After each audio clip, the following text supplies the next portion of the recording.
Hello. So when discussing statistical tests, we will start with two-tailed test. And by the end of this video, you will know why it's called in this way. So when we used two-tailed test, we rather concentrate on this statement. Gender has a zero coefficient, indicating no difference between earnings of males and females. In this test, zero hypothesis states that beta 1 coefficient of gender variable in our case is equal to 0, and the alternative hypothesis states that it's not equal to 0. We're not interested whether beta 1 is positive or negative. It's just enough to know whether it's equal to 0 or not equal to 0. I have a note on terminology. So when you perform statistical tests, you do not say we accept or we confirm hypothesis. If beta 1 turns out to be equal to 0, you say that we fail to reject 0 hypothesis. If it turns out to be different from 0, you have to say we have to reject 0 hypothesis in favor of the alternative hypothesis. Saying we have to accept 0 hypothesis or we have to accept the alternative hypothesis is not a huge mistake, it's just not entirely correct. So please make sure to interpret results of the test in a proper way. So we will use test of significance approach, and under this approach we calculate t-statistics, and then we compare the obtained statistics to the critical values. So based on this, we design region of acceptance and critical regions on the normal t-distribution. Under two-tailed test, alpha stands for the probability of rejecting the correct hypothesis. And we want to keep this probability at the level of 5%, so alpha is assumed to be equal to 0.05. There is no universal rule. You can choose different alphas. It's up to you. A bit later, we will discuss different levels of statistical significance based on p-value. But what I wanted to say is, when you are asked to perform two-tailed test, you are provided with the value of alpha.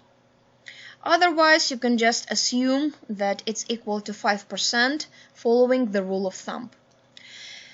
So based on this, since we know the value of beta 1 and standard error of beta 1, we can compute the confidence interval statement.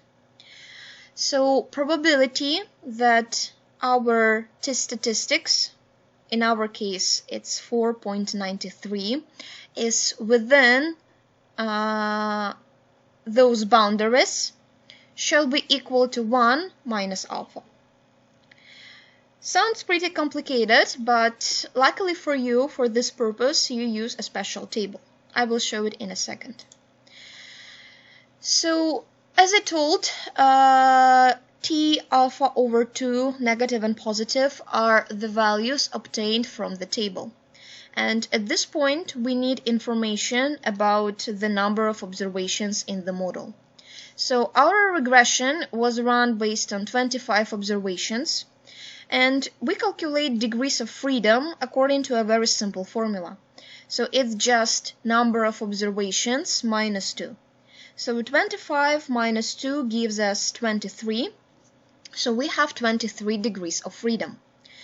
And now you have to look at the table. As usual, it's attached to materials for this lecture. And degrees of freedom are in the first column. So we have 23 of them. And this means that we will concentrate only on this row. So now we have to choose alpha. There are two values for alpha, which might be confusing. So you just have to remember that the first one is for one-tailed test, and the second one is for two-tailed test.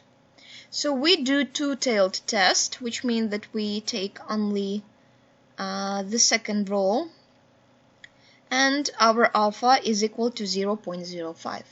So we go downside until we reach 23 degrees of freedom, and our critical value is 2.069.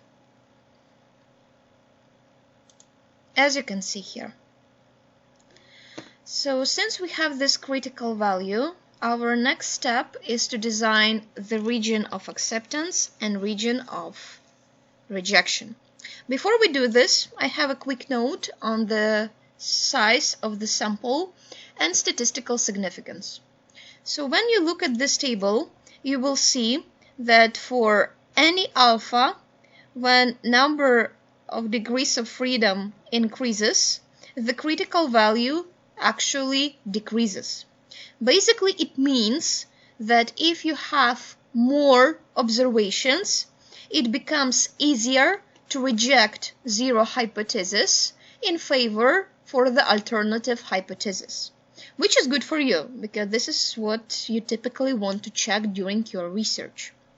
So that's why it's really good to have a bigger sample. Thanks to this, the probability that some of your variables turn out to be statistically significant is higher. Now let's get back to the two-tailed test. So again, we designed this t-distribution, which is a normal distribution and has this bell shape. So critical values, as you remember, are positive and negative t. Alpha over 2. Again, we took this from the table. So we have negative 2.69 and positive 2.69. So if our t-statistics is here, it goes to the region of acceptance. In this case, we failed to reject zero hypothesis. However, our value is 4.93. We already calculated it in the previous video. I just put a note to remind you what was the value. And it goes here. So this value is definitely bigger than 2.069.